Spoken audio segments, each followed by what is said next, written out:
Hi everyone! Today we're going to be going over how we view the microbial world and some aspects that are important to understanding how it is that we know that there are microorganisms that are out there living amongst us. This is chapter 2 from your book, and a quick outline of this unit is going to consist of a small focus on the metric system and its role in helping us to understand the different sizes of microbes. And then we'll talk about some of the different microscope instruments that are used to help us view these guys. We have simple microscopes, compound microscopes, electron microscopes, as well as atomic force microscopes. So let's first start off talking about the metric system. The metric system is used to allow us to determine the different sizes of microbes. So when we talk about microbes, remember from chapter 1, we're talking about bacteria, we're talking about protist organisms, we're talking about viruses, and we can also talk about prions or prions that we've also mentioned back in chapter 1. All of those different microscopic agents are going to have a size to them. And in order for us to understand their sizes, we rely on the use of the metric system. Now, the metric system has its basis on the meter. And the meter, for you to visualize this is going to be equal to about 39.4 inches. Now, to kind of visualize that, remember that 1 foot is equal to 12 inches. So if you think of a standardized ruler, you have a meter being a little bit longer than 3 rulers that are connected to each other. So 39.4 inches is going to be the equivalent of 1 meter. Now, bacteria and protozoans and viruses obviously are not the length of a meter, but we still rely on the metric system, which is based in meters, to determine what their sizes are. So when we talk about bacteria and protozoans and viruses and just how long they are, or how wide they may be, we measure them in a unit that's known as micrometers, okay? So basically what that breaks down to is it's micrometers. And a micrometer is equal to 1/1,000,000th of a meter. So if you take 1 meter and you divide it by 1,000,000, that will be the value that you would get for us to measure the length or the width of a bacteria or a protist. Okay, so this is incredibly small. So again, 1 micrometer is equal to 1/1,000,000th of a meter. And a typical bacterium that is going to be circular in shape or spherical in shape, we typically refer to this as a coccus bacterial cell. That is going to be equal to 1 micrometer. So when you visualize bacteria and just and try to understand how incredibly small they are, think about 1 meter, which is the equivalent of 39.4 inches, which remember is 3 standard rulers about joined together in length. And compare that to 1 small spherical bacterium, which is going to be simply one micrometer, which again is going to be 1/1,000,000th of a meter. Okay. Now there are different shapes to bacteria. We have spiral bacteria, we have spherical bacteria, and we have rod-shaped bacteria. Spherical bacteria are known as coccus, and they're going to be essentially 1 micrometer in diameter, but we also have the rod-shaped bacteria known as bacillus, and they're going to be 1 micrometer wide by 3 micrometers long. So our bacillus obviously are going to be a bit longer in structure than our coccus bacteria. And then we also have some spirochetes or spiral bacteria that's known as spirillum, and their length is a little bit harder to determine just because they are in spiral form, and a spiral-shaped bacterial cell is hard to measure because of the coiling factor that takes place, or the twisting factor that takes place with the contortedness of the body of the cell. So we don't actually have an estimated length for this specific bacteria. But rod-shaped bacteria are going to be approximately 1 micrometer wide by 3 micrometers long, whereas coccus bacteria are going to be 1 micrometer in diameter. So let's kind of look at this little figure here that will show you a good representation of the metric units put into numbers. When we think about the metric system, remember it's based on the meter system. So the smaller that something is, that obviously the name that's going to be used to refer to the measurement is going to change. So in the metric system, we have meters, we have centimeters, millimeters, micrometers, and nanometers. So as this scale here is used in terms of measurement, the size of whatever is being measured is going to get much smaller and smaller and smaller. So here's the conversion. This is our conversion chart. So 1 meter is going to be equal to 100 centimeters, and 1 meter will be equal to 1,000 millimeters. 1 meter, as I've said already, is going to be equal to 1 million micrometers, and then 1 meter is going to be equal to 100 billion nanometers.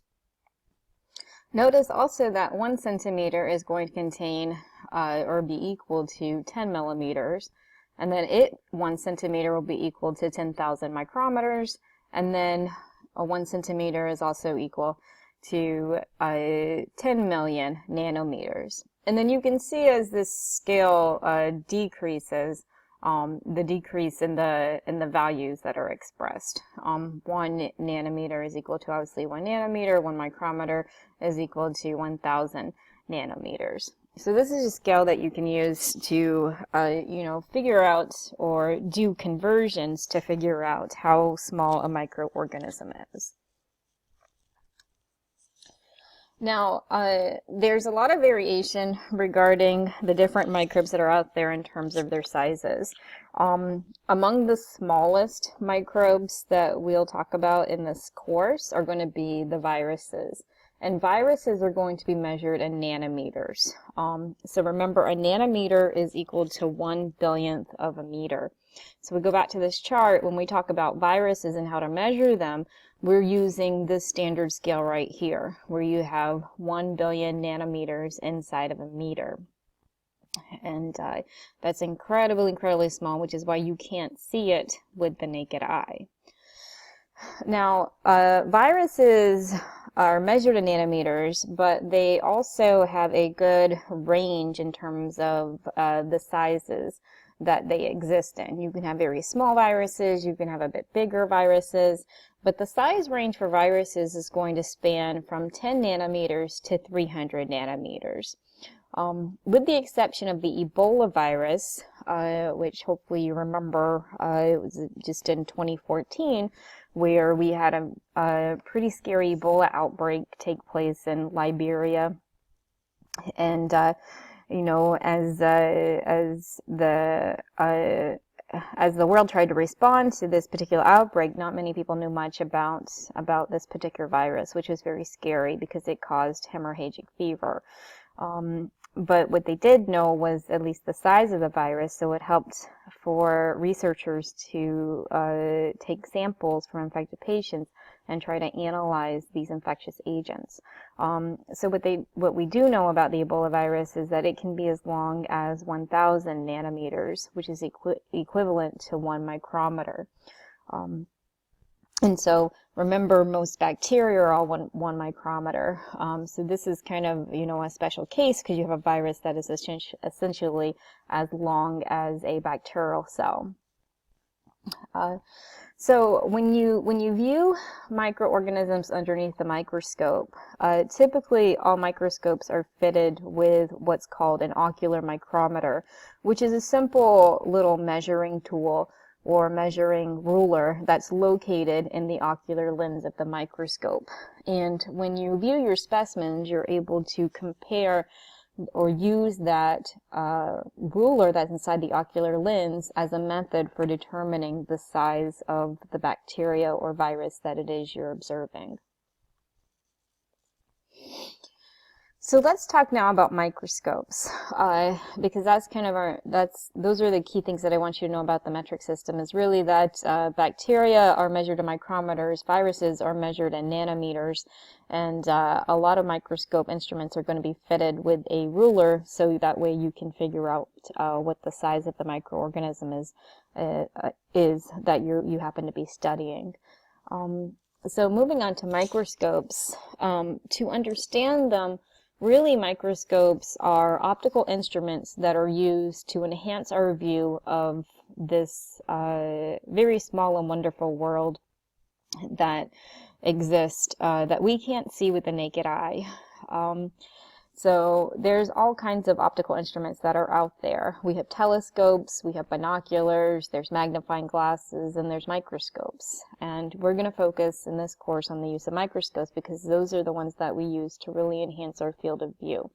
We're looking at incredibly small, tiny objects, tiny specimens. You have to have assistance in order to view these because your eye is unable to see these incredibly small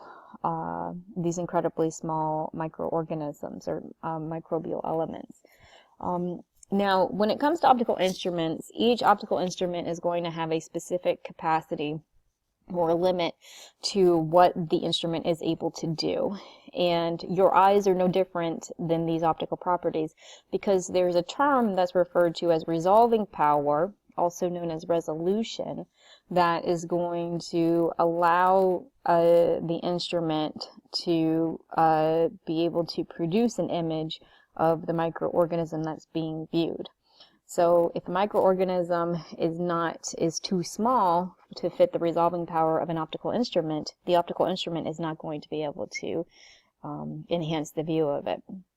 And this is why we have variations of different microscopes, because there are things that are out there that are smaller than micrometers, and we have to use specialized instruments to see them, such as the viruses that we were talking about.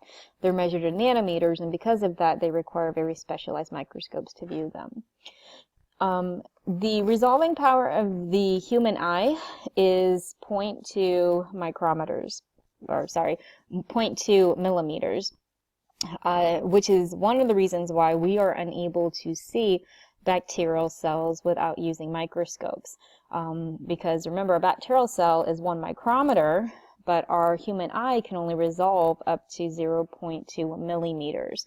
So the bacterial cells as well as virus cells are incredibly too small for our eyes to see without the assistance of an optical instrument such as a microscope. So let's take a look at an image right here that marks or outlines the optical properties of, or not the optical properties, but the different sizes of specimens that you could essentially view under high-powered microscopes.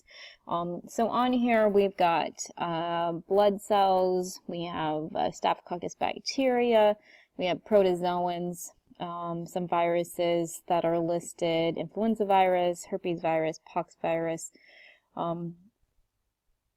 The light microscope is the most common microscope that you're going to find inside of many microbiology laboratories. These also exist and are known as what's called the compound light microscopes. These you can use to observe things like protoorganisms, which are between 12 and 60 micrometers. You can also use them to view blood cells, such as our red blood cells and our white blood cells under the microscope. And then you can also use them to view Staphylococcus bacteria. So all of these organisms here, we're looking at a kind of a range between 1 micrometer up to 60 micrometers. So if you have between 1 and 60 or even higher than 60, you're likely to be able to just use a light microscope to view your specimen. And that's what this particular sphere is supposed to be indicative of. A Staphylococcus bacteria, blood cellular protus, and that's easily observed using a standard light microscope. Now things like the pox virus, the simplex, the herpes simplex virus or influenza, poliovirus, and then even small macromolecules, these are too small to be observed with a light microscope. So we rely on the use of electron microscope in order to view them.